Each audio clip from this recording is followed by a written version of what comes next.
I got my clown wig on. I got this from my girlfriend that was laying on her couch. I said, I want to do a video and let me borrow your wig. Let me borrow that wig you got that you wore to your 70s party over there. Let me just fix it up, put some mousse on and borrow it. Now I might kind of wear it, but man, this is a Walmart wig. Hi guys, this is Graceful Exposure. It's so good to be here. I've been waiting for everybody to get their commentary out the way, and I knew it would be some more surprising things to come along so that I wouldn't do back to back stuff for you to just look through. I'm going to sum some things up and I'm going to go through some videos with you guys, and I'll try to put the links in the description. Usually I don't because I'm always impromptu, but I'm going to go on my television and I'm going to go backwards to forwards. And I loved seeing attorney prosecutor Love get clowned and set down by attorney Steele with his surprise evidence. Everybody thought attorney Steele was backtracking and not knowing what he was doing. Attorney Steele was always preparing himself on how to treat the judge because the judge started out just disliking attorney Steele allegedly. And so he had to figure out, everybody was rooting for his attorney that works with him, Adams, the black attorney, which is, he is really good. And that is why everybody's saying this is why they get paid the big bucks. I was so elated to see this last hearing. I think it's number 41 or 40. You can check it out on your own and watch it when witness Adrian Bean gets on the stand and all he does is say, I don't recall, I don't recall, I don't recall through the whole state's questions. And when Attorney Steele got up there, he said, I don't recall, I don't recall, I don't recall. He did really, really well. Then Attorney Steele slipped up and said, do you remember when we approached you and audio recorded you making statements in 2023 of January? And he made some shifts in some of his testimony. And this is how allegedly black brothers stick together and not let white, Caucasian prosecutors or the system, or when I say the system, the DA, Fani Willis, and the prosecuting attorney are black. They're the system, they're the puppets that were used to prosecute Young Thug and Trump on RICO charges. I'm not a pro-Trumper by all means, and I'll have a video on that. What I believe is a setup with Trump, but I know that all of this stuff is getting uncovered for a reason. So I'm going to go backwards to forwards. I don't want to tell a whole lot. I will touch a little bit on Fani Willis closing arguments. She sat there real smug with her little smirk, where she thinks in her mind that she has made the biggest play. And when you think in your mind you have made the biggest play, God will pull the rug from up under all of us. All of us that think when we've made the biggest play. Nobody is exempt. Nobody. And she did her closing arguments, and I noticed her attorney Cross, the white Caucasian lady that was her attorney, along with the white Caucasian guy, I forget his name. But he did the closing arguments, and you can tell he was stumbling over the closing arguments because the closing arguments pretty much was something that she wrote and she prepared. And I believe, allegedly, that's why Attorney Cross was not there. Attorneys will pull out of cases when they feel that this case has no merit, they cannot win it, or it compromises their integrity. And they will pull out. And she ended up not with two attorneys like she had in the beginning. And maybe that one guy that sat in the middle of a Nathan Wade and she or her. I don't know which proper, she or her. But they will pull out. And I have a case like that going on now where the guy is a civil hearing and the guy's attorney pulled out. And I asked him, where's your attorney? He said, oh, they'll be here at the next hearing. And they weren't there. It's a reason why they pull out, guys. But anyway, she smugly sat back and thought she did just a superb job with the closing arguments. And when I saw the look on her face, I said, oh my God, God saw that look too, and he's not going to have it. And that's when I peeped game. And I said, yeah, she made those closing arguments, most of them, if not all of them. And that's what I believe, allegedly. So I just went kind of backwards to forwards with you, but I'm going to show you on eBan Films. I'm going to show you. This brother's bad. This brother's bad.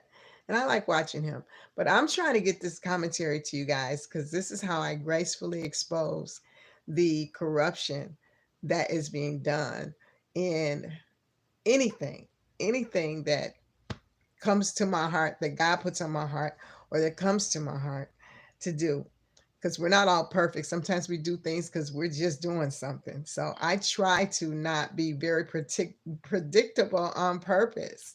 So today I got on my 70s wig and we're going to take it back from backwards to forwards. And we're going to start out with a song, Fire. Brian Steele, he got the fire on Young Thug's trial. Fire, boom, boom, boom, boom, boom, boom, boom, fire. Oh, and Fani Willis thinking, it's your thing. Do what you want to do. I can't tell ya who to sock it to, Fanny. It's your thing. You think allegedly do what you want to do. I feel silly tonight. What do I have for Miss Love? Let me take it back. Um, um, to my 20s. Let's go back to the 90s. Something real good. No, let's keep it way back. Something from Miss L. Oh God. Miss Love, you just don't even need a song. Just this. Oh, I got one for you. Uh, uh, um, uh, Mrs. Big Stuff. Who do you think you are, Mrs. Big Stuff? You're never gonna win this case, Mrs. Big Stuff. You thought you had the judge wrapped around your finger. All you had to do is shake your head and say no, no, no, no, and thought it would work, Mrs. Big Stuff. Okay, that's enough. Okay, guys, let's get on with it. I'm going to start with Adrian Bean. We're going to turn this around for y'all. And this is my ghetto film and my ghetto commentary, just to bring you guys up to speed, up to date, okay? And this, I do stuff like this a little bit less ghetto because my laptop, my very expensive laptop got crashed, boom. So we're going to get together soon, y'all, but I'm using my tablet. So hang in with me, okay? All right, let's turn it around. Let's see if I can get it where you guys can see. She appeared in a rap music video and landed his first Rachel Aragon's last night outside the Fulton County Courthouse. Rachel, are there similarities to the YSL trial that you've been covering for weeks?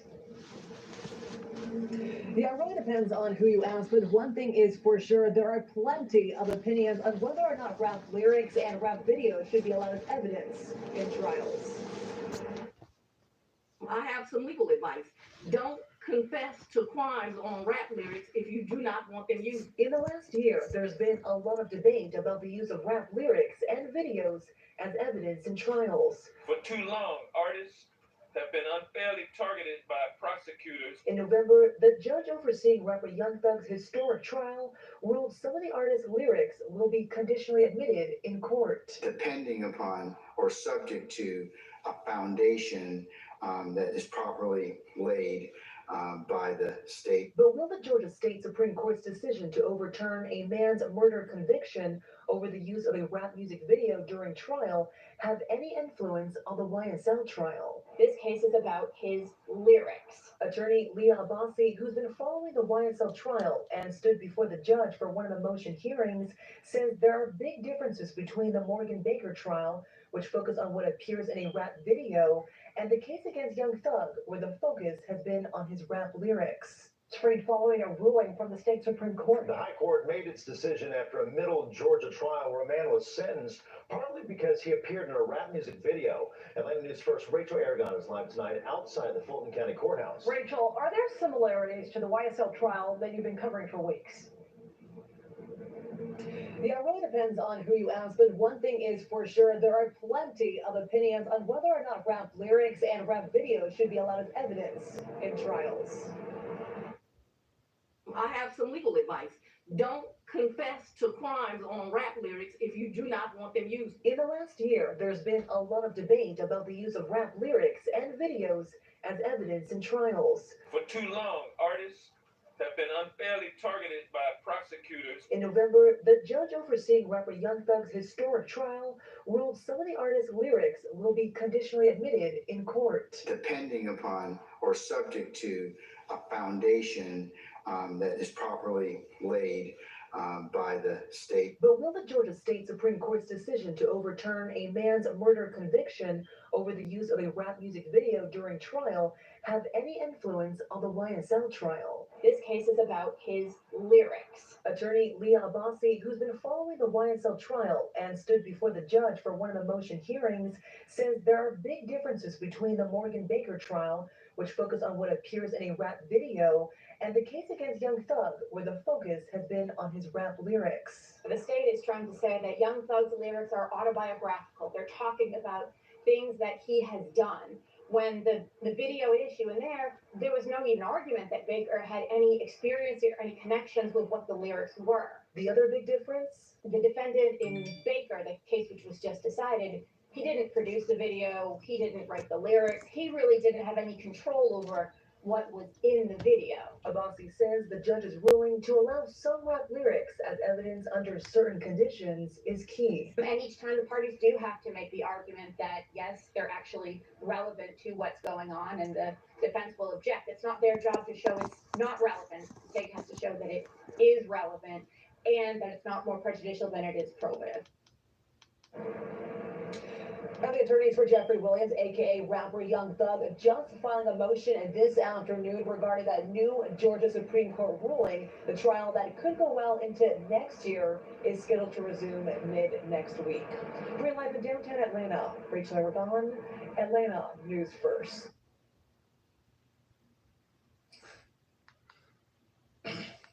Okay, So, bro, this is the guy, it's a Eban sequel Films. on another case. He that doesn't have a continues lot on of Doug's case. subscribers, but he's a good. case got He's good. I overturned want you to where go and watch his rappers' channel. Music video was used to convict him, and now it got overturned. So now they trying to use that in reference to Young Thug case. That's interesting.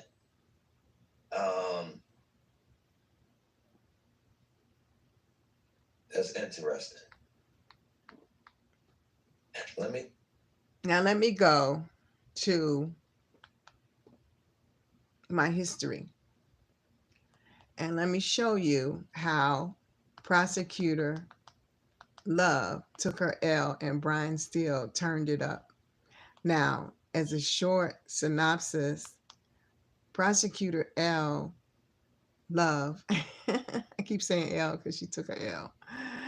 Prosecutor Love, she was in the courtroom, and let me get to that point. And Brian Steele turned up the heat on her, and it was over. And the judge shut the whole hearing down. I noticed the judge shuts the hearing down or objects and takes a recess when he feels like the state prosecution is not coming out good, allegedly. I noticed that, allegedly. So let me get to it. I got a lot of commentary to get to. Let's see. Here it is, Young Thug. Let's find it. Let's find it. Let me go. I think I gotta go to all history. I think I'm in shorts. Sorry, guys. I am in shorts. History. History. I clicked history. And let me get to the trial. I think it's trial 41 if you want to look for it. And I think I hit a glitch. Anyway, while I'm waiting on the glitch, this is what I'm getting to. Adrian Bean, because I'm not going to tell her how a lot of his testimony. When the state asked him step by step, did he tell Detective Quinn this? He said, I don't remember. I don't recall. I don't remember. I don't recall. Through the whole entire thing. I don't remember. I don't recall. I don't remember. I don't recall. So what I'm going to do is I'm going to search so I can get there quicker. Young Thug. And I want to show you how she took her last L. It was 2 days ago. Yeah, I think was it 2 days ago? I want to give a short trial status. Here we go. Most of these are shorts. Okay, here we go. I want to get to the closing arguments too. Y'all bear with me, okay? Just give me a minute because I want to. Let me just type in here, Young Thug, space, Adrian Bean. Adrian.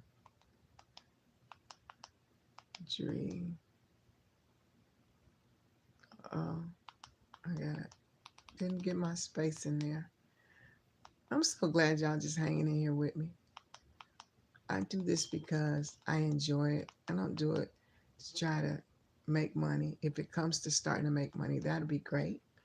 But trial update. How about let's do that? Trial update.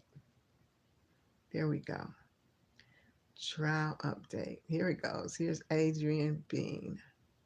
This is a short synopsis, but it doesn't really tell as much of how Brian Steele took him down through there. So let's see if I can find that part. You know he snitched. He snitched when the detectives caught him. He did snitch, and he changed his testimony. But allegedly, the detectives fed him information to put Young Thug in that position. So let's find out which one. It's number, let's see. Gotta watch this. I don't know why I don't have it. Just 2 days ago is what I'm looking for. 2 days ago.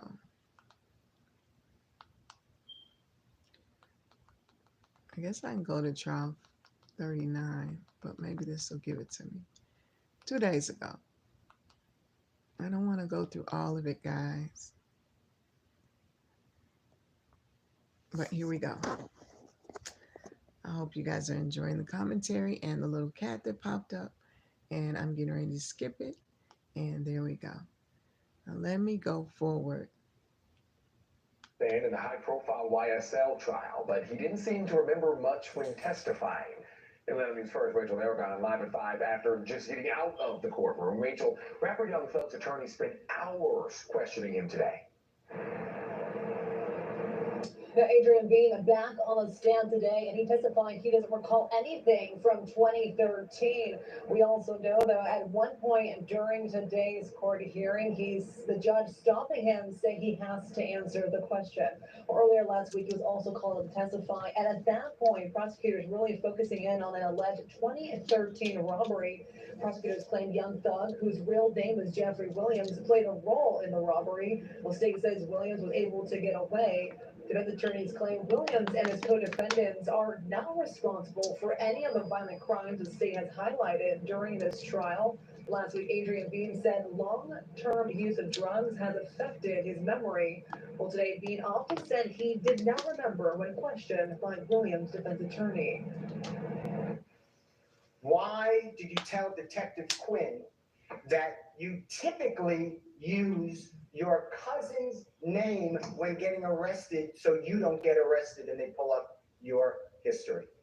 I don't recall that either, sir. Why would you use a cousin or any other person's name so you could get out of trouble but get them into trouble? Why would you do that? I don't recall that either. The trial is now on a scheduled break and will resume Wednesday morning. And And she didn't have much to say. Back to continue his testimony. We're live in downtown Atlanta. She just really missed the best part of it. But let me just tell you what Brian Steele did when he got into him on the stand. And I've got to find it because that was terrible. Anyway, that gentleman that was up there is called Adrian Bean. He's the one that got hit with the car. He's the one that drove the car into the side of the coin laundry. He's the one that apparently Brian Steele got him to say that he might have said this on recording. Brian Steele got him on recording saying he just said those things because the detective made him say those things or made him input those things. So what I'm going to do is I'm going to find in the search, and I'm gonna put day 41 because I think it was day 41. So let me do a space. Jesus, come on now. Come on. Space. Come on. Space. Day.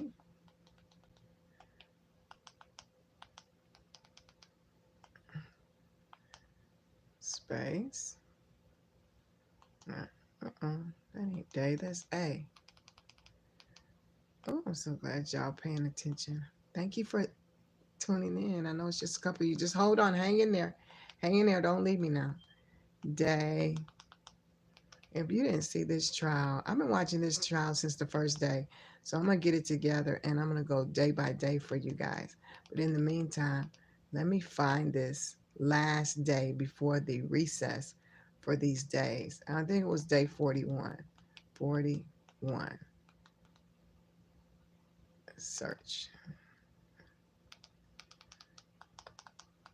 Don't y'all want this like this? Okay, I'm going backwards. And then we'll get to Fani Willis. Day 41. Is there a day 41? Yeah, there we go.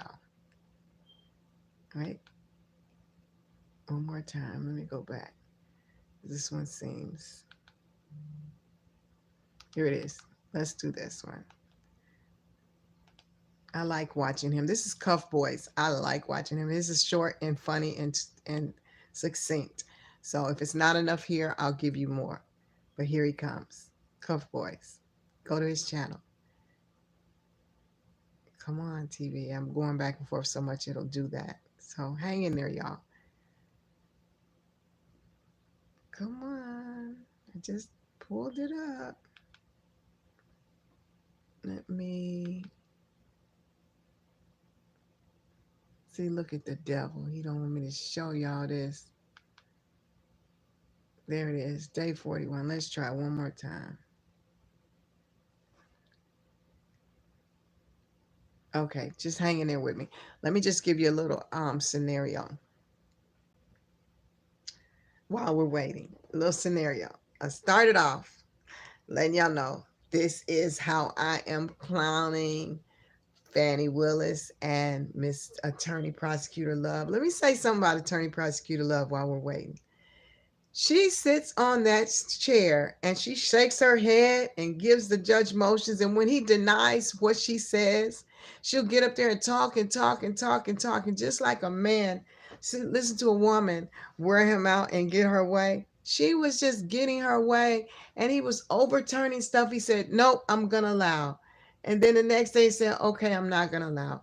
Or nope, I'm not going to allow. And then the next day he'll say, I'm going to allow. That woman was getting her way.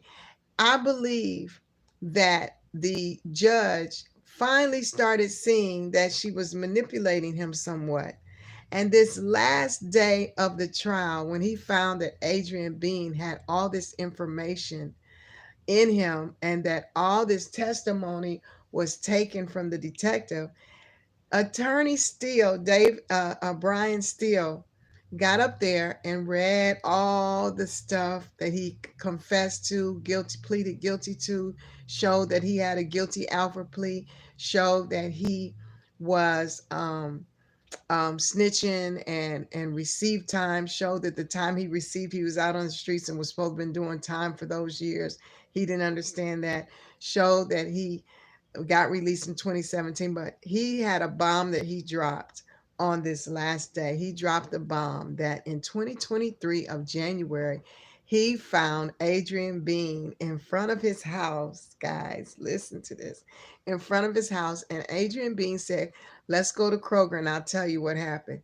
He allowed him to record him, and he made statements to him on recording with a detective that attorney Brian Steele brought with him, that the detectives had him put Thug into the scenario, that there were 3 people in that car, opposed supposedly, and they kept saying it was 4 and one was a woman, and nobody caught anybody but the 3. But he said that he was not saying that, and his testimony, Brian still said the 48-hour detective, the Hispanic one, he said he erased some stuff, and that sometimes it is normal for detectives to erase some stuff and then record at a come to Jesus conversation, and then records the truth. And 2 other detectives testified that it is illegal to erase any testimony that a witness gives you, that you're supposed to use that testimony. So they contradicted the state's witness, and the state called those 2 individuals in, and they were supposed to be for the state, and Brian still used them for his benefit. So here we are with Brian Steele. Brian Steele cross-examined Adrian Bean, and where Miss Love, Attorney Love, could not get him to confess to anything the whole time. He said, "I don't recall," through every question that she had. She did not break him, but Brian Steele sent her information at 6:30 in the morning. You guys, excuse me, I'm so sorry that this is not coming through, so just listen to me for a minute. Sent her information at 6:30 in the morning, filed it, let her see it, and showed that it was in evidence. And this evidence that he had was that he listened to the recording, and where Adrian Bean said he didn't go to the hospital, he did go to the hospital and made a statement. And where Adrian Bean kept saying he didn't recall, he said, "Do you remember that at 6:30 in the morning, 6:30 in the morning, he sent that to Miss Love?" She was like, "It's not in evidence, Judge. He can't use that." He said, "Yes, Your Honor.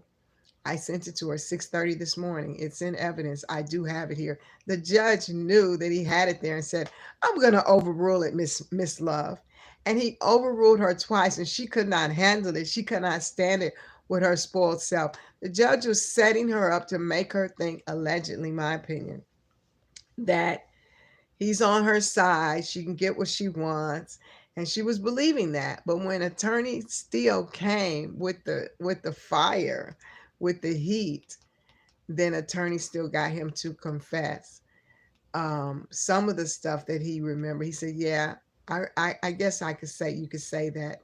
Yeah, I guess you could say that." So let's go right here. This is it. Let's try to get this one, because the other one keeps acting up. I don't know why. I hope it comes on for you guys. I really want you to get this. Yeah, it's coming on. Okay, right after this commercial. Hey, let me flip it. Let's get to it.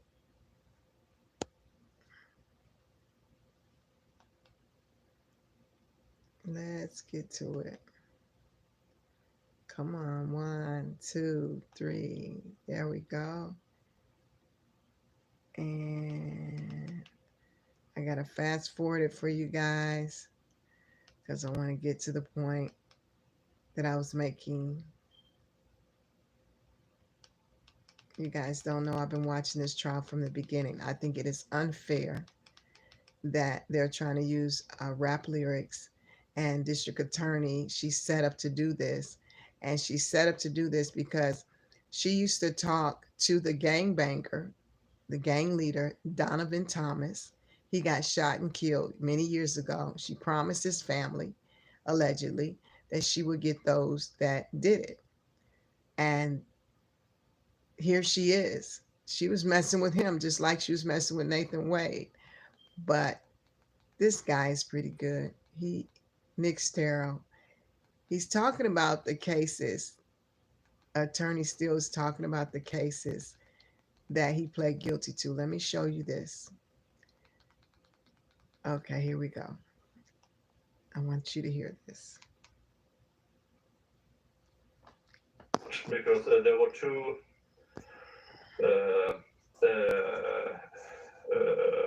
Alfred pleads at the same date in 2015, and I think that I don't want him to talk. I want to hear him talk. There we go.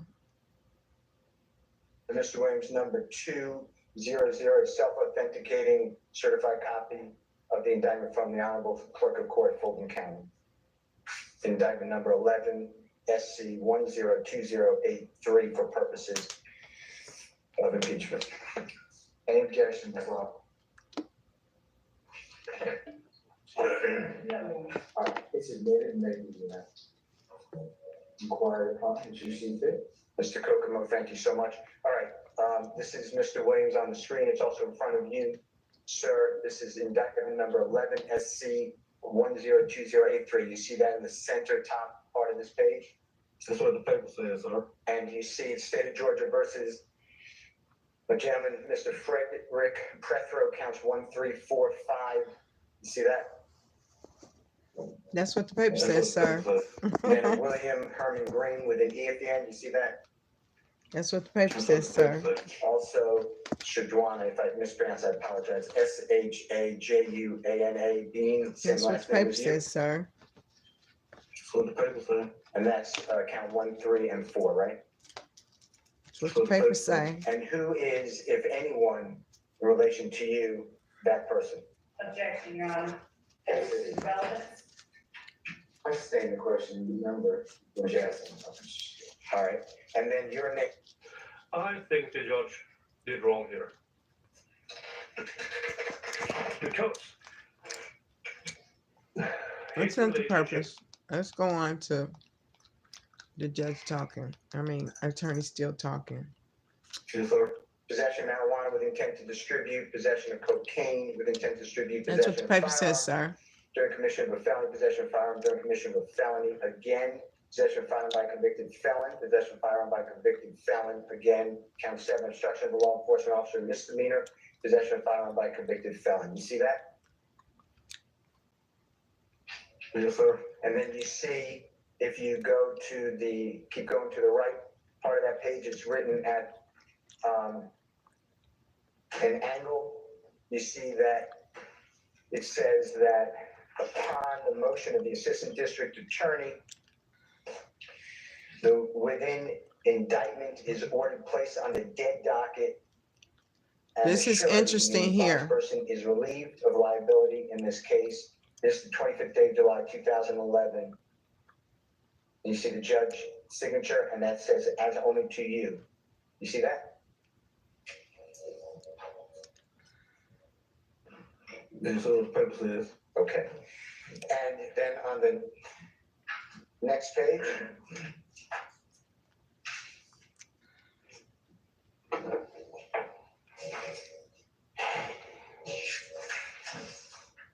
it has people's guilty or not guilty. On the next page, which will be the third page of this document, these are the charges that we just discussed. And I'd like to just look at. Your Honor, I would object to the presentation of the details in the document. Yeah. Improperly. Documents and evidence, and it's a dead document in the case. She's objecting, valid objection. Remember what you offered it for. It's a dead document. I'm sustaining the objection. Yeah. Dead docket means that the prosecutor, You got to hear this. The district attorney's office have at the time decided to put it in a dead docket. This means the case is still open. That's powerful. It's investigated, which means that the statute of limitations has also been stopped. Mm. And that goes for other things. I watched this already. So I learned this. Even if they have their So right now, that means that dead docket means the statute of limitations is stopped. There's no limit on it. and the case is still open. That means this man can still go to jail. And what the judge is going to say to Attorney Steele is, do you think that the state may have threatened this man with jail time if he didn't come? But even if they threatened him, he was not cooperating with them, because when the state asks questions of him that I didn't show, he always says, I don't recall, through the whole questioning process. Now, this is the most he's offered since that I don't recall, because he did the same thing with Attorney Steele, but Attorney Steele was smart, how he built up to this case point and revealed at the last minute that he sent this over at 6:30 this morning before the trial. And this prosecuting attorney did not see this coming. So after, instead of closing the case, they put it in the dead docket. Because if they put it in the dead docket, they can bring this up on a later trial. If they believe other people can be tried for it. And this kind of got to bite them in the ass, the prosecution here, because they didn't want this in at all. But since it is in the dead docket, it's an open investigation, and it is allowed in, but not for every reason. Hello, Christine. Good to have you here. Come on, let's get back to it, sir. Yeah, back with me says he's really stuck between a rock and a hard place. He's nicht. Come on, let's get back to it. Come on, Attorney Steele. I know y'all waiting for this. I'm admitting for that reason only. Okay.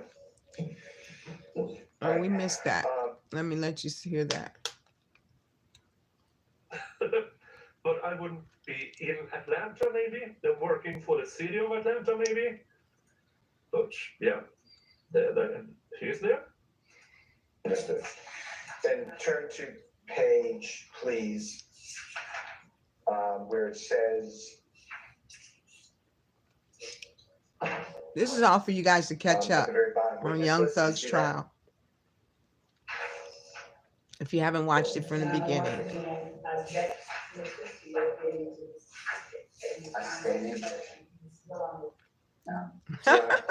I'm showing that the witness in this case is Officer Robertson L. I'd like to impeach the witness that he didn't know who that was. That's not what you offered before, so I'm going to sustain the objection. Remember what you told me you were going to offer was talking about. I'm admitting for that reason only. Okay. He still ain't worried about it because Brian still got stuff up his sleeve. Check it out. Your testimony in front of the jury that you've never been charged or indicted with Mr. Frederick Brethro against, or besides the September 11, 2013 case. The document you show says that I don't remember. All right. And Mr. Brethro was a close, dear friend of you in the early 2010, 11, 12, 13 period. True? You're not object to that contact with us. I stand as the form. You can rephrase, Mr. Steele. You considered Mr. Brethro a close friend in year 2011, right? No, I didn't, sir. 2012? No, I didn't. 2013? No, I didn't, sir. Again, here he is remembering. If he claims he has no recollections of things that happened. That makes sense, don't it? And how would he say, no, I didn't? Consider him a friend. 2016, 2017. He remembers the guy. How does he remember this? This can be used to get other evidence in, because now he's contradicting himself by actually remembering. Because his statement. He didn't say I don't recall. He said, no, I didn't. The state's direct examination. He caught himself up. He doesn't remember anything. He doesn't remember where he lived. It was good if he kept saying, I don't remember anything, but he changed it. But here he remembers. To no, he wasn't a close friend. He should have said, I don't recall that person. But in order to get things admitted into evidence as impeachment, you have to have something to impeach him to. And that is only his statements. If he sits there and says, I don't remember, I don't recall, then there's not much to impeach him with. But now he has memories. This is Nick Starrow, Trial Watch, making very important comments. I don't remember. Did you say something? Did you say something? No, sir.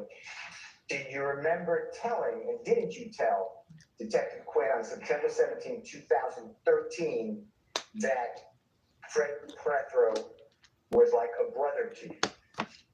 I don't remember any questions that I had with Detective Quinn, sir. Do you remember telling me and Investigator Martin on January 22, 2023, that Fred Prethro was very close to you? I don't remember that either, sir. I'm holding this real steady, y'all, with my hands.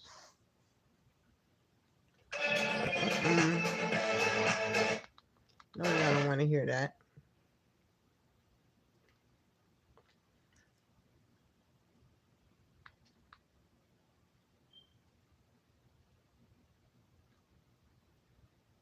Department homicide at the hospital before you go to the Fulton County Jail. Yeah, I object that that's not an evidence, and I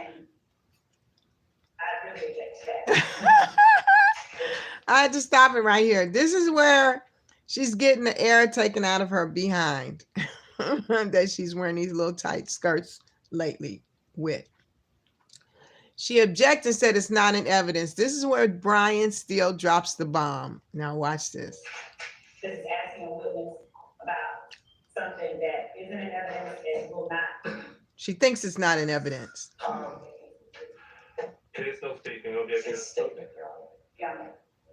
Yes. I'm gonna hold the objection. Go ahead and ask the Watch question, this. I okay? gotta enlarge it. We'll see where it goes from there. Why did you tell the detective at the hospital, Grady Hospital, on September 11, 2013, that it was not you, but your dear friend driving that Nissan vehicle? There are no facts that are in evidence, there will be no statement. Now she doesn't know yet.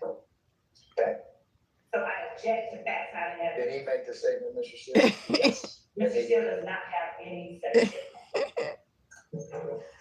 I love this What part. happens here is a dispute of what. Oh gosh, I don't want to hear you right now, Mr. Nick. Let's go on. This is where the bomb drops, and I want it to be steady, but I like your commentary too. Can I see it? Yes, sir. Here it is. And see, that's why we missed the bomb dropping, because he was talking. Woodward offering testimony about what Mr. Bradley said and did to them or in the presence of them. Mr. Bean, he means to say. So I assume that Come on now. Miss Willis' friends or former friends is now seeing the writing on the wall. They don't want to be near Miss Willis and be dragged down with her. I will do Come on a now. stream about this later in the week. Thank you. But I just thought I would pause, tell you what's been going on there as well, and I will stream about it later in the week. Come Let's on. get back Drop to the bomb, Mr. Steele. this trial. And there is no evidence that will say. Can I see it? Yes, sir. He said there's evidence. He blocked it. He talked too much. Good faith basis? Yes, sir. All right, I'm gonna overrule the objection. There it goes. Now the judge is turning tables and she can't stand it. Look at her head, shaking her head. Do you remember at time of 44 minutes, 56 seconds on September 11, 2000? That's wrong. That's wrong. I apologize. Do you remember on September 17th, 2013, on the recording with Detective Quinn at 44 minutes and 56 seconds telling Detective Quinn that, yes, sir, I lied to the detective when they first came and talked to me, and I told them, and that's probably the lies you're talking about. I told them Big Fred was driving, and I was the driver. Big Fred was the passenger. Do you remember saying that? No, sir, I don't remember that, sir. Why did you tell Detective Quinn on recording at that time, stamp that I just said that your dear friend is driving the car that almost killed a police officer? I don't recall that, sir.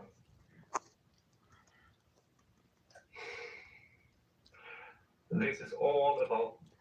Oh, Jesus. This is not the only recording that hasn't been played yet.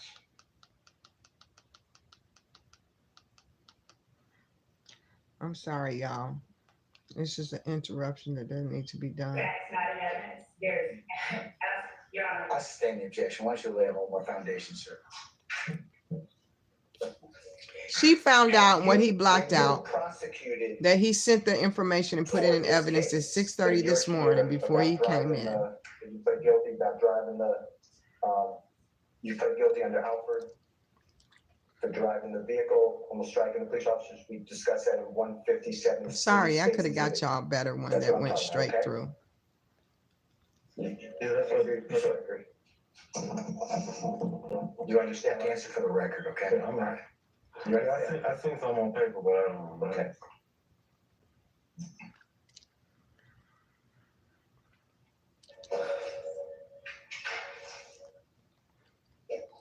Here's the bomb, second bomb. Before going to Fulton County Jail, you went to Grady Hospital. Remember telling me that? And Jimmy Martin Jr. on recording? I don't remember in the conversation we had, Mr. Steele. And it's me. I'm confident it's not you, so I apologize, but I can't hear you. I know you said you can't remember, but then there were other words. Can you repeat What's your name? Mr. Steele, right? Yeah. Yeah. Look like it. What did you say, though? I don't remember any conversation that me and you even had, sir. Okay.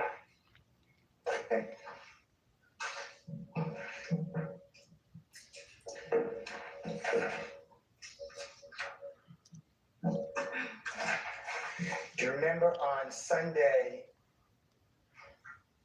January 22, 2023? Here it is. This is the third bomb. Listening to a jail call that Jimmy Martin Jr. played for you in my presence at the Kroger restaurant near your Kroger grocery store near your home.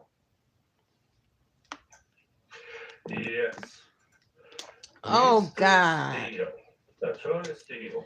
Here you go. I'm going to let you speak this time. Adrian Bean in January of 2023. That is recorded. We're going to see if he says I don't recall, which I know the recorded. answer, but you guys will be able to see it. Now, in order to get that recording in, they need some kind of opening. My suggestion is to impeach him. So far, during the direct examination from the prosecution, he only said he had no memory at all regarding things that happened 2011, 2012, 2013. He doesn't remember going to jail. He doesn't remember why he went to jail. Just that he got out of jail, turned everything around, and started a new life. So his memory loss, in my opinion, is confined with a clear line when he got out of jail. Because that's the only thing he presented during the state's direct examination. January of 2023 is clearly after he came out of prison. Clearly. So now asserting equal memory loss, yeah, that's, in my opinion. Okay, here we go. Opinion. Let's see if he's going to let this guy talk. What's the mouth? He's talking too slow for me. 2012, 2013. He doesn't remember going to jail. Come on, he likes to talk a lot. I do too sometimes. I don't knock him. Jimmy Martin Jr. and I introduced This is the ourselves third to you, and I bomb. made it known that I represent Mr. Jeffrey Williams, performer known as Young Thug in this pending case. Do you remember that? They remember finding, he talking about finding him in front of his house in 2023. Do you remember being asked your telephone number by Investigator Martin and giving him a number. I'm not going to say it except for the last four numbers, 0730. Do you remember that? No, sir. Do you remember being asked by Investigator Martin your date of birth and giving it as June 22 of 1979 and stating that you're 42 years of age? No, sir. 44, sir. Well, today you're 44. How old were you on January 22, 2023? I was 43 then, I was 42. Do you remember me asking you, is it okay for Investigator Martin to record Here's the bomb. verbatim our communication there at the Kroger on that same date, approximately same time? I don't remember the conversation we had, sir. Do you remember explaining that Dirty Red, or a gentleman known as Derek Dodson, was a good close friend of you? I told you that. One more time. I told you that. Do you remember that? I don't remember that either, sir. Do you remember explaining that Fred Prothro and Walter Murphy, DK, I'm saying, were with you on September 11, 2013? I don't remember that either, sir. Yes, all of this Here we go. is recorded. So everything Mr. Steele is going for is to find an opening to actually play it, or transcripts of it. So yeah, and I assume that that's why the prosecution is objecting, but they're not objecting at this time. But oh, she won't object. She won't object. Do you remember explaining that you were never charged? One of the things why they have to object is because they claim Mr. Bean was never interviewed at the hospital because he wasn't at the hospital. But Mr. Steele has a recording of Mr. Bean saying he was interviewed at the hospital on September 11th, 2013. Was a good one, Nick Starro. Some cop again Erasing has not written down evidence. statements or erased recordings. Mm-hmm. With any crime involving Derek Dodson or Dirty Red. Do you remember that? I don't remember that either. And if you look at State's Exhibit number 157C as in Colette, where Charlie is in front of you, you see that document? Yeah, I've seen a lot of papers that you presented, but I don't remember none of them like that. Okay, well, look at the State's Exhibit number 157C. It's right in front of you. You see it? Which one is 157C now? One more time. Which one is one? Yeah. Okay. And Let me look at it. you can look at it. It's in evidence. And the charges against you by the grand jury were dismissed as to anything involving Derek Dodson, like you said, on January 22, 2023. Correct? I don't remember.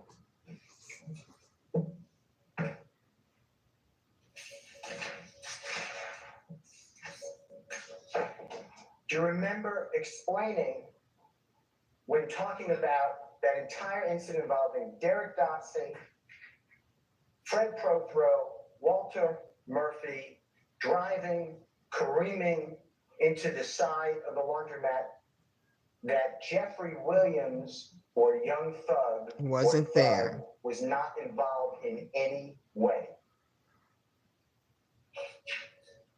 I don't remember the conversation, sir.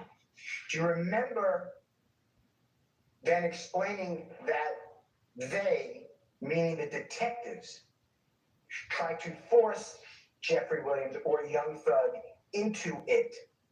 Remember saying that? This is where he's switching up his conversation. Yeah. Oh, come on, Nick Starro. I understand why Not gonna hear it this time. This is where his conversation is gonna switch up. And I'm glad I didn't listen. Look how long that was. Now this is gonna be a commercial. Sorry, guys. I'll switch to it in 5, 4, 3, 2, 1.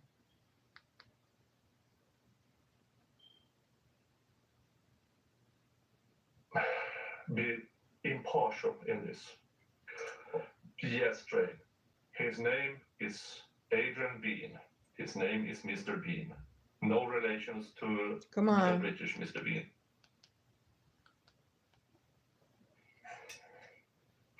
Listen to this again. Remember, I don't recall, I don't remember, I don't recall. Listen to this again. I think that was something you said, right? No. I believe that was something you said. He's This remembering is him something on in the stand 2023. admitting He does remember. Again, He's impeachable. stopping too much. Come on now. Again, impeachable. So he is giving tiny little openings for the defense to bring everything in they have. There's one person in that courtroom who decides if they can, and that's the judge. I don't remember that. Okay. Do you remember explaining He's taking his time. the police wanted Attorney funds Steele. in it, and there was a lot of, quote, hype on the street? I don't remember, sir. Do you remember, again, emphasizing that Jeffrey Williams or Thug or Young Thug was not involved in any way on September 11, 2013?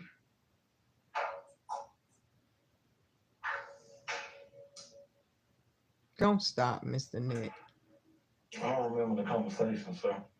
Do you remember me referring to that jail recording between you and your wife made from the Fulton County Jail? And I asked you, what did it mean when you said, quote, they gave us a story to tell? Remember that? No, sir. Do you remember explaining that what you were referring to is that at the hospital, the police would... Yeah. If you're in That's what here, it says. give me a Have you like. seen the YouTube algorithm? Just one like. If you can. I'm going to try to skip past him talking, please. You're talking too much, man. We're trying to watch this. I don't remember the conversation. Do you remember He said he didn't remember the conversation from the jail call to his wife that you were the that he told driver him of that about, Attorney Steele, on recording. 2004 Nissan Altima vehicle, red vehicle, on September 11, 2013? Oh, God. But explaining that the police wanted you to make Young Thug the driver. Remember that? I don't remember, sir. He's got this on recording. Attorney Steele does from January Do you remember 2023. explaining on January 22, 2023, that you told the police on recording that Jeffrey was involved in this crime because you wanted to serve less time in prison? No, sir. Do you recall explaining that you made calls from the Fulton County Jail that you knew were being recorded to support your lie to the police that Jeffrey was involved on September 11, 2013? No, sir. Do you remember again emphasizing that Jeffrey Williams, I call him Jeffrey Williams, Thug, whatever you call him, was not involved at all with this crime? Do he remember saying this? I don't remember, sir. Do you remember explaining that Derek Dotson died, God forbid, before your case came to the court, and therefore all the cases involving Derek Dotson were completely dismissed as to you? Remember that? I don't remember, sir. Do you remember explaining that you got 3 years I wonder to what happened serve if that guy in died, prison if for he was shooting shot by 2 somebody, or they people tried to say he in committed addition to this suicide. case? I want to look up Derek I don't remember Dodson. the conversation. Do you remember explaining that you are not involved with any criminal street gang, and that September 11, 2013 was not criminal street gang activity? Remember that? Basically. Assuming that's not evidence in most cases. That's what he said on recording. I'll rule the objection. Ah, the Should judge we is say that? overruling her. I want to see her back of her head. This is a hint on the judge's future decision. Mr. Steele I'm gonna let him is have on this the comment. recording, and the judge is overruling the prosecution's objection. That is a hint for what's going to happen later in the cross-examination. Not today, but they will keep cross-examining this guy. Okay, that's enough. Because we don't know which question you answer. Oh, see, he made me miss that. I want to see this. He talks too much. The prosecution's objection. That is a hint for Come on, come on, what's come going to on. happen later in the cross-examination. Not today, but they will keep cross-examining this guy on Wednesday next week when trial continues. They are on a 1-week break now. So Come on. next week, Wednesday next week, when the cross-examination continues. Oh, I can't wait. And yeah. Yes, Primo says lying through his teeth. That's why he's got to wear a mask. Oh, Come yeah. on now. Oh, yeah. Remember, Steele. I'm sorry. I won't go on his channel no more. Compound. Because we don't know which question you answer. I'll sustain this for one. You can refer to Mr. Steele. Do you remember explaining that you are not a part of YSL if it is a criminal street gang? I don't remember, sir. Well, are you part of a criminal street gang? No, sir. Do you have any tattoos of gang activity? No, sir.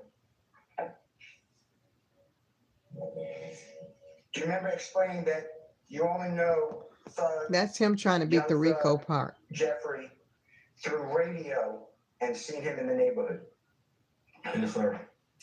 Do you remember again stating that Young Thug was not in any vehicle with you? God has to oriented us with men. And So what's the objection? objection is to form the question. I sustain the objection. You can rephrase it. Do you remember explaining again on January 22, 2023, on recording to Investigator Martin and myself at the Kroger's near your home that Young Thug was not in any vehicle on September 11, 2013 with you?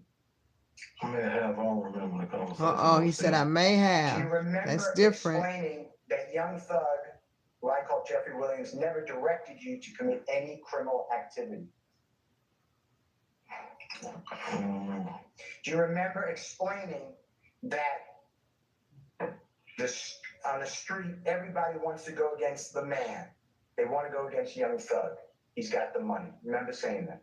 God, I object and ask that you grant this. I stay in this form.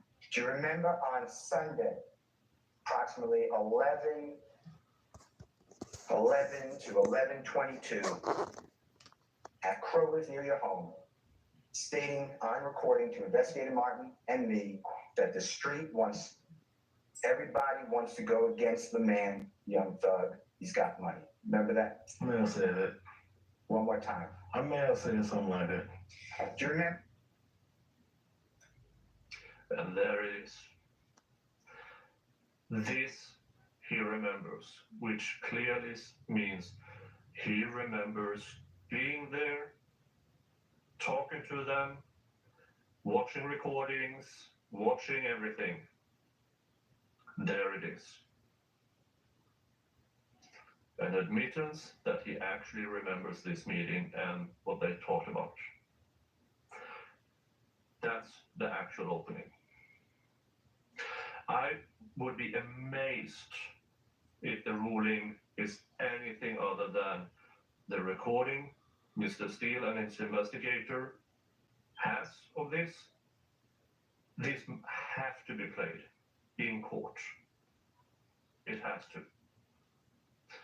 Okay. Thank you for that commentary. But we want to go on now. That all you know is that Doug is in the studio. Now he's giving in.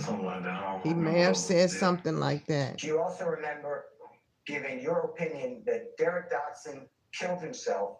This is a 10-year-old matter, and this should be over with. You remember saying that? Oh, that Derek Dotson, they said killed himself. I wonder if he did something to him. Oh, my God.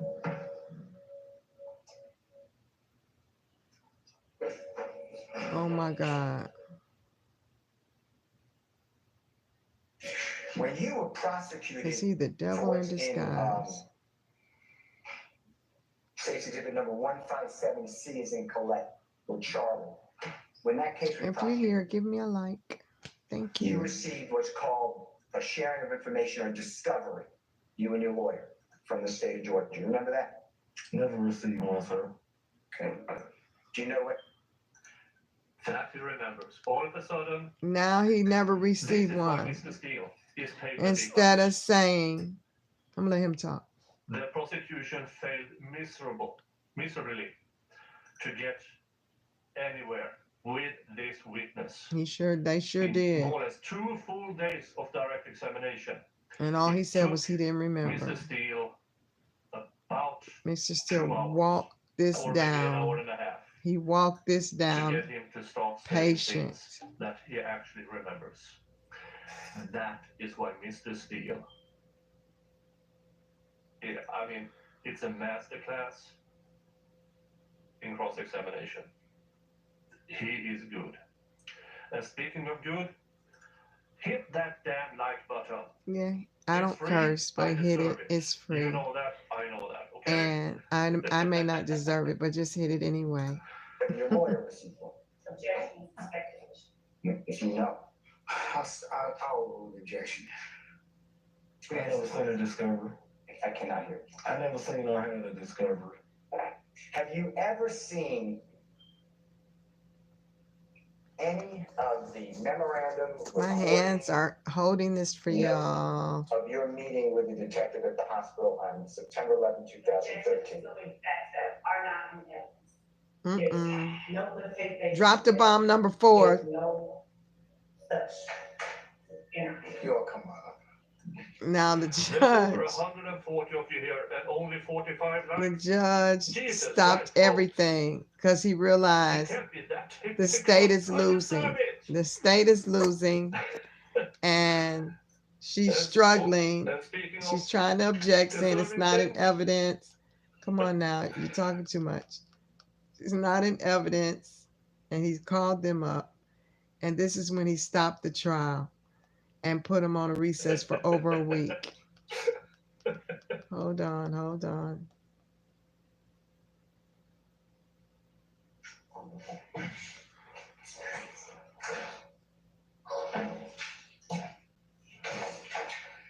I need you to be here for 10 o'clock.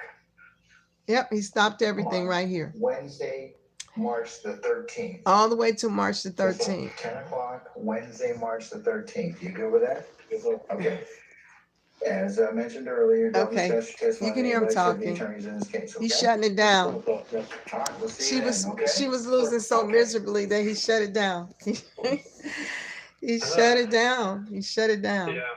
So now I promised you all a little excerpt in Fani Willis. I'm not going to stay on her long at all.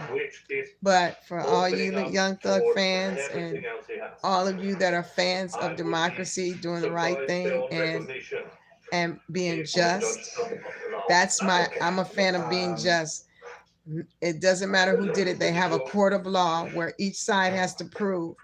And It does matter who did it. I don't want to say it like that.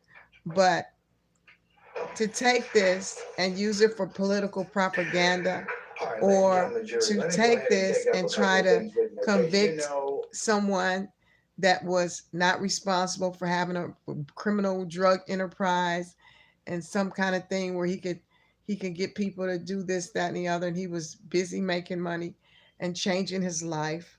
Everybody has a past, and if God is allowing a person to change his life and allowing things to happen to a person so that they may change their life, it's not for you to turn around and try to use it for your benefit, to call a RICO on Trump, a RICO on Young Thug. You had the RICO on Trump. You just had to be greedy and go after Young Thug and put it all in the same pie because it would make you look good. You can't be a DA like that. God sets up judges.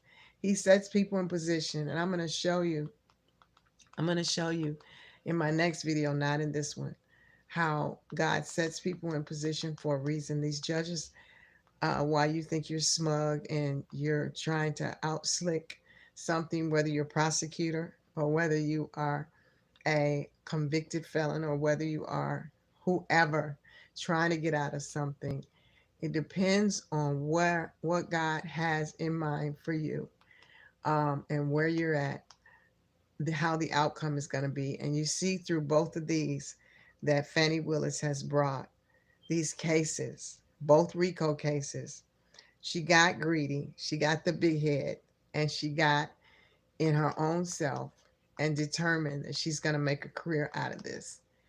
And I tell you, the closing arguments of Fani Willis is what I want to let you hear. Hold on one moment. And they have 2 more witnesses that are talking about her. Oh, boy. Got to get you to the Fani Willis part.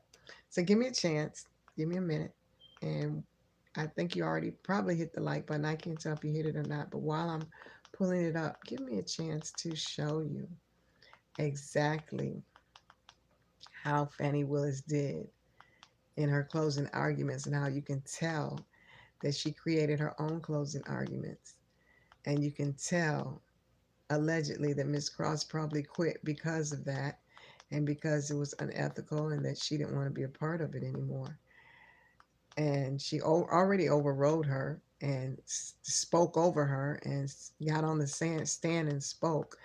And I did a video on how a person who is their own attorney that represents themselves and gets on a stand is not a wise person. So let me see if this is coming up. Closing arguments. I want to bring it to you. I watch a lot of different videos to get information for graceful exposure. So let me just, I can type in Fani Willis, but I know I can get it quicker if I just go through. Here it is, I think. Okay. I think it's backfiring on Fani Willis, and God is uncovering her in both of these instances, in both of these hearings. God is uncovering her. And let me just get the trial that shows it. Closing arguments, Fani Willis. Here it is. Found it for you guys. Hold on. Give me 1 second. There it is. Let me turn it around. This is graceful exposure. And it's coming up. Let me just mute it. I got a 5, 4, 3, 2, 1. Boom. Unmute. This is her closing arguments. Now, Look at her face. Clear to the court. Both Ms. Willis and Mr. Wade never denied that he had been to that condo before. The specific She's so smug. that was elicited by Ms. Willis and Mr. Wade was that he had never laid his head, was the direct quote, at that condo, which these records don't prove that he laid his head anywhere. If you were to believe the analysis, or if you were to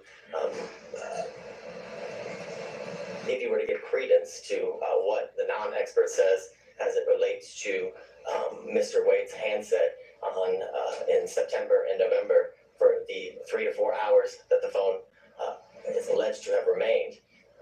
Picking up right here, they got phone records from ATT that showed Mr. Wade was at her area from 10:45 to 4 in the morning on not 10 or more occasions, but about 35 occasions.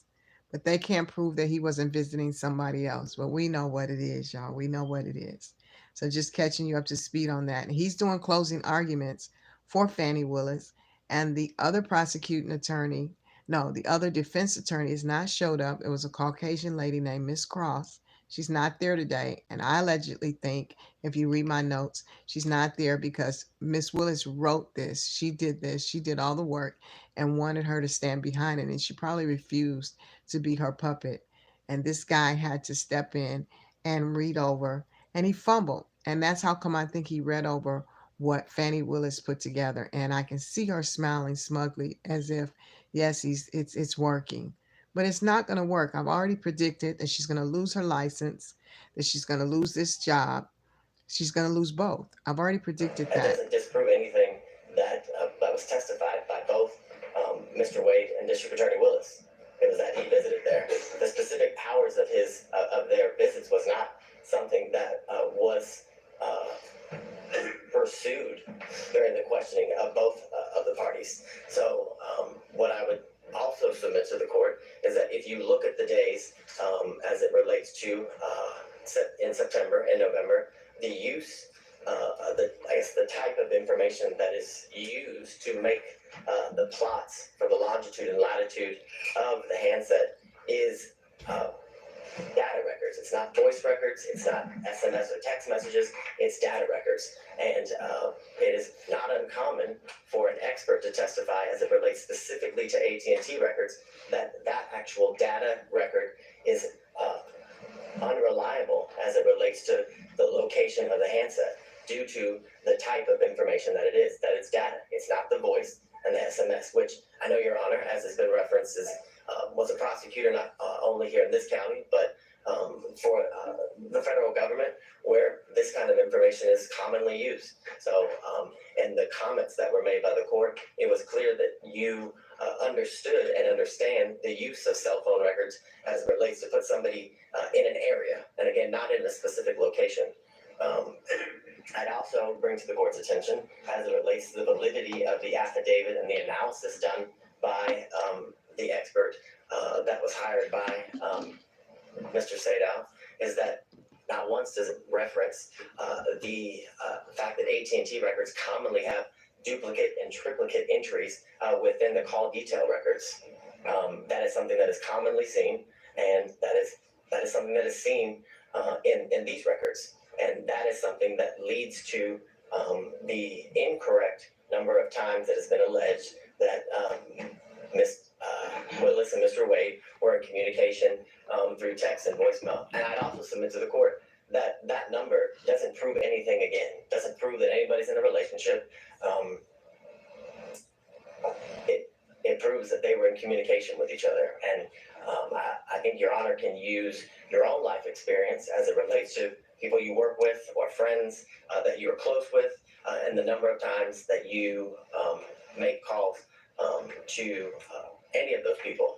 I can submit to the court that I have a friend who I've been friends with for 15 years, and she worked in the office previously with me. And based on our professional relationship and our personal relationship, the friendship that we had had and still have, that we talk 30 times a day. So and that doesn't mean we're in a relationship. So the assertion that the number of times that Miss Willis and Mr. Wade have spoken to each other, whether through text message or phone, it has no validity as it relates to them being in a relationship. What I would submit to the court is that what was shown through all of the evidence was that there's been a true cost to Miss Willis as it relates to her life, that she had additional expenses. But that cost is because of her choice. And because of her position, in the sense that she told the court that she had a mortgage, but on top of that mortgage, that in a house she didn't live in anymore, she had to pay for a safe house, that her home was vandalized, And that's all the more reason to get somebody a job that makes more money so that she can carry on her exploits. The concern of her safety and her life is something that was testified to, and the fact that this job has led to the isolation and separation of her from her family and friends, which was given credence, and the credibility of those statements were provided by her father, Mr. Floyd, that he had only seen his daughter 13 times since all of these instances occurred. The stateful nature of the statements and the falsehoods that, for example, in these text messages that were purposely leaked to the media as it relates to Miss Willis's daughter, subjecting her position in school, that she flunked out of college, which isn't true, which in fact she has graduated from an HBCU. But what's been leaked to the media is the fact that she flunked out of school and someone other than her father moved her, which again, the validity of which was never shown. And all the while, Miss Willis, facing these costs, has been able to continue to do the work unrelated to this case, which is shown in the fact that Atlanta's murder rate and violent crime rates have decreased while she has been in office.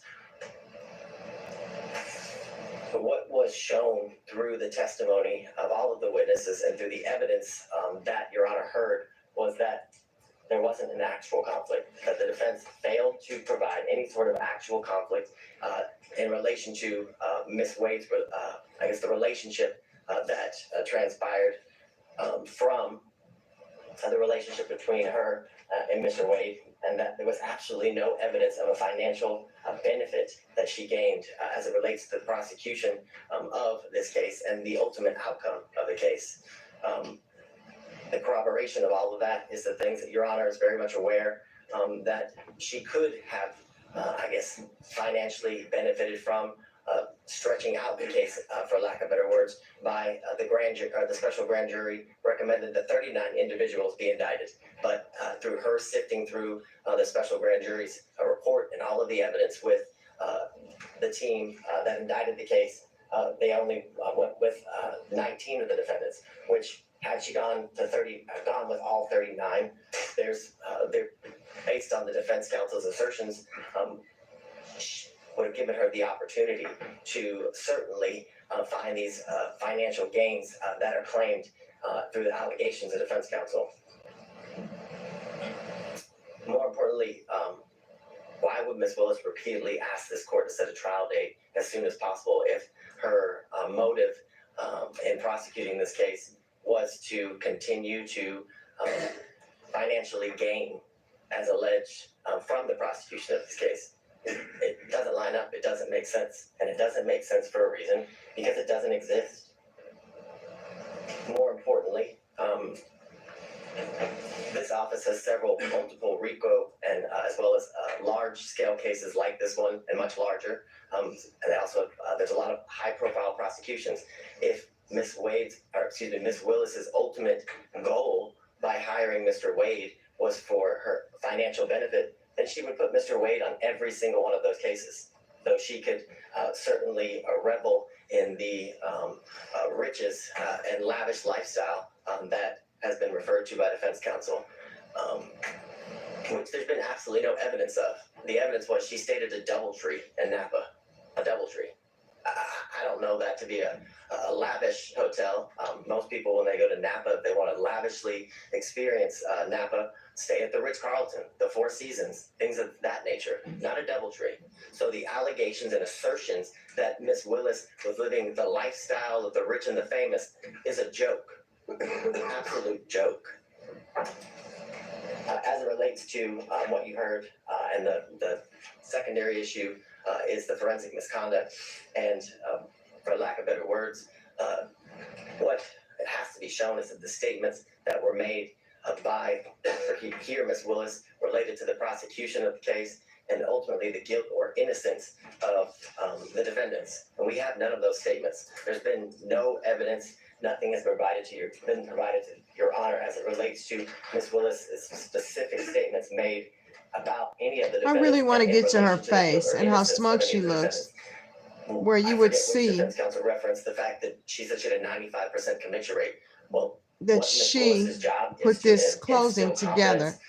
In the community as to how well she is doing as it relates to her constitutional duties. And that was I don't want to exactly what hold was you done when she long. referenced Okay, it's that she had almost over. 95% conviction rate from the previous year.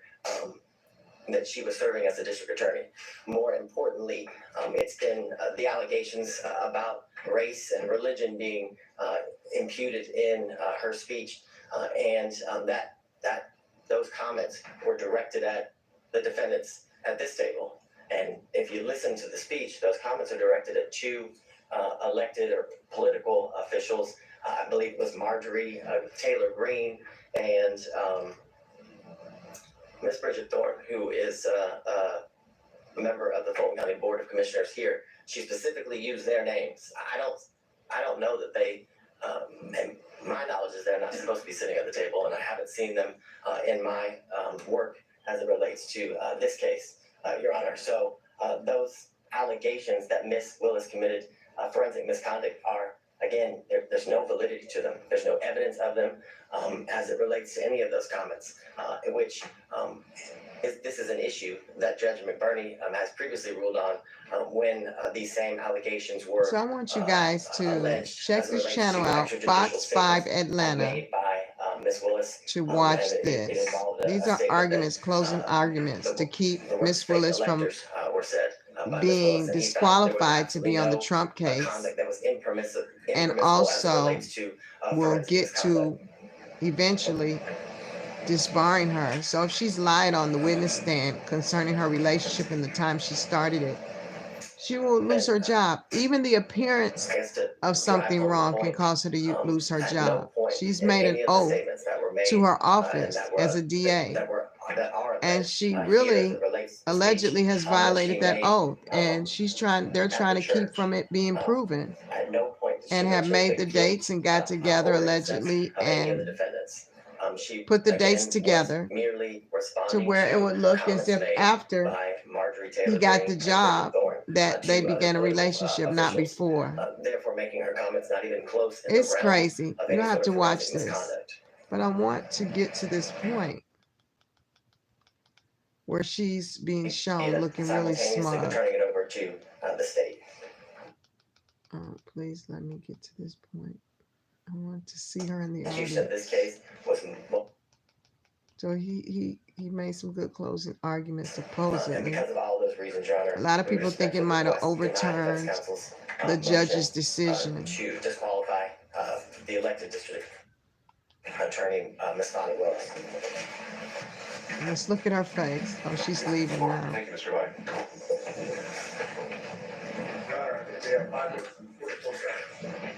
If that's what it says, Mr. Cromwell.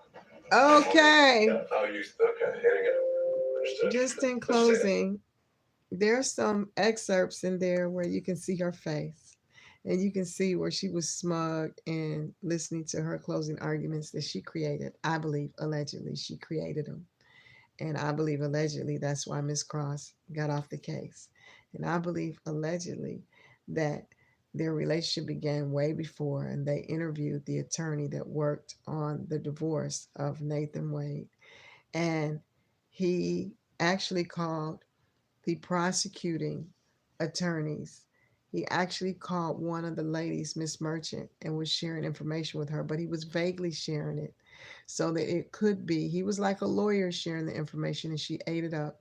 And then they went at Miss Willis half-cocked with that information, thinking he would say it on the stand. And he used attorney-client privilege where he would not have to say it on the stand. And then they overruled the attorney-client privilege, and he still turned around and said he was speculating. So those three are like glue on this case. Attorney Bradley, Attorney Willis, and Attorney Wade. And so the only recourse they have is now there's two witnesses that have popped up. And the last result is the judge. People don't realize that judges are set in place by God. This is this judge's first year being in office, I believe.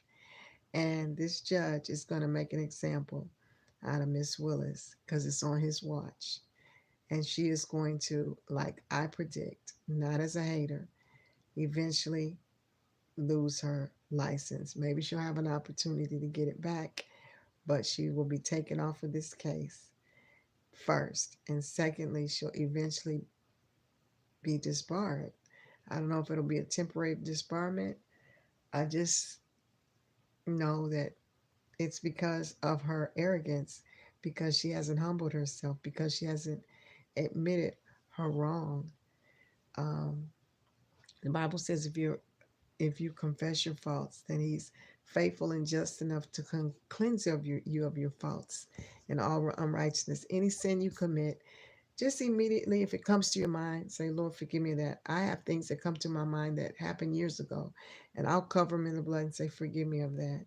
Just in case I didn't, just in case it was looked over and God is reminding me, you never asked for forgiveness of this.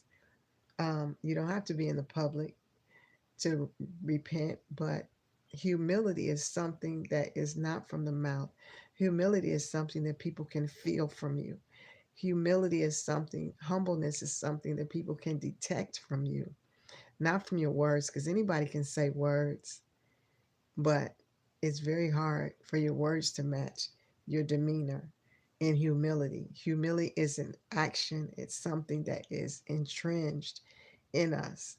And if you're a humble person, the Bible says that um, um, pride goeth before destruction, and a haughty spirit before a fall. So I'm praying that her fall will be a gentle fall, and it just will be not the end of her career or her life, that she'll go on from this. It comes to mind Clinton and the lady with the blue dress that worked in his office that had some of the residue on her dress. She was used by him, and then her career just ended, and his just doesn't have a good legacy. A haughty spirit comes before a fall. So let's just take note and watch this from here on out and see where it goes. I have been on here an hour and a half, and I'm sorry I kept you so long, but I had to bring you up to speed on this, and it was that time.